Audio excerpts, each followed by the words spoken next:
Hashem, Torah 86, en lui on marche un petit pas, on se restaure sur la dîme durant ce jour, et de bénir à 3 reprises, etc. Chant de Shabbat, etc.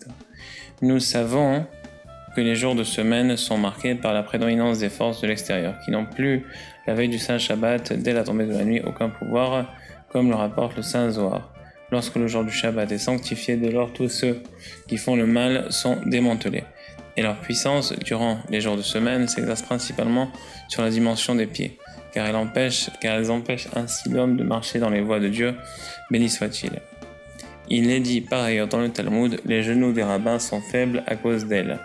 Mais durant le Saint Shabbat, ils retrouvent leur capacité de marche comme il est écrit « Si tu retrouves tes jambes depuis le Shabbat », qui signifie ce que nous avons dit, que durant le Saint Shabbat, on peut marcher sur les voies de Dieu, béni soit-il. Prenons l'image d'un enfant qui commence à marcher, mais qui a encore besoin d'aide, d'être tenu. Il lui est impossible de marcher vite, sinon un petit pas, et en étant soutenu. Et on va de même avec l'homme qui commence à marcher sur les voies de Dieu, béni soit-il. Durant le Shabbat, il a encore besoin d'aide pour le soutenir. Cette aide relève de la vérité. Cette dimension de vérité correspond à une troisième jambe, comme l'affirme le Talmud, la vérité tient debout. En outre, le Shabbat lui-même relève de la vérité, de même que même l'ignorant craint de mentir durant le Shabbat. Ainsi, lorsqu'on s'attache à cette vertu, celle-ci devient une aide qui soutient une dimension de troisième jambe. Cependant, les 3 jambes en question doivent être encore bénies, il faut leur fournir de la force afin de leur permettre de marcher correctement. Cela s'accomplit grâce à la charité donnée pour le Shabbat. Par exemple, en donnant préalablement à un homme pour ses dépenses de Shabbat, ou bien en installant un pauvre à sa table.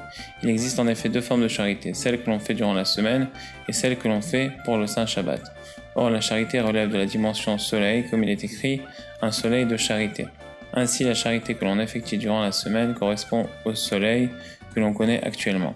Par contre, la charité effectuée pour le Shabbat, qui ressemble au monde à venir, comme le soleil qui est amené à se renouveler dans les temps futurs, semblable à la lumière des 7 jours. Ainsi, le soleil qui relève de la dimension charité est celui qui prodigue de la force aux pieds. Comme il est dit, la justice Tzedek marche devant lui. Autrement dit, c'est la charité Tzedaka qui lui assure sa marche. Il est dit aussi, après le combat de Yaakov avec l'ange, le soleil se leva pour lui.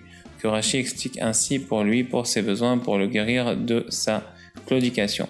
En résumé, l'acte de charité pour le Shabbat qui correspond à la lumière du soleil, qui sera semblable à la lumière des 7 jours, et ce qui procure la force à la dimension des 3 jambes dont nous avons parlé. Telle est donc l'explication de « en lui, on marche un petit pas ». Autrement dit, durant Shabbat, on fait encore des petits pas comme nous l'avons dit. On se restaure sur la dîme durant ce jour en vertu de la dimension Shabbat apparentée à celle de vérité. Comme rapporté plus haut, on crée pour soi un support Saad et une 3e jambe. Et de bénir à 3 reprises, il s'agit des 3 jambes en question. En outre, le moyen qui permet de leur procurer la force pour marcher au mieux et leur vertu, Tzidkatan, rayonnera comme la lumière des 7 jours. Autrement dit, en donnant la charité Tzedaka pour le Shabbat, comme nous l'avons expliqué, qui relève de la dimension soleil, est appelé à se renouveler pour être semblable à la lumière des 7 jours. Baruch Adonai l'olam, amen ve amen.